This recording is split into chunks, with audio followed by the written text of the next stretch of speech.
ஆந்திர மாநிலத்தில் பணியில் இருந்த 2 போலீஸ் கான்ஸ்டபிள்கள் நடு ரோட்டில் கும்மாங்குத்து விட்டுக்கொண்ட சம்பவம் பெரும் பரபரப்பை ஏற்படுத்தியது. காவலர்கள் 2 திடீர் ஆவேசமடைந்து குத்துச்சண்டை வீரர்களாக மாறியது ஏன்?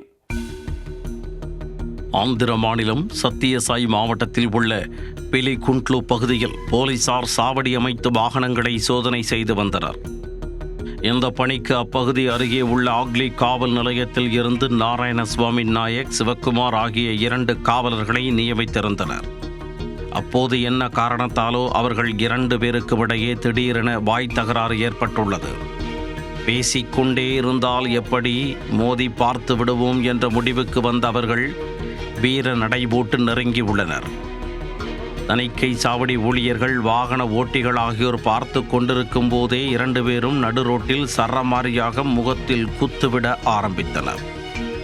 மைக் டைசனும் முகமது அலியும் மோதிக்கொள்வது போல் ஆக்ரோஷமான குத்துக்களை அள்ளிவிட்டு பரிமாறிக்கொண்டனர்.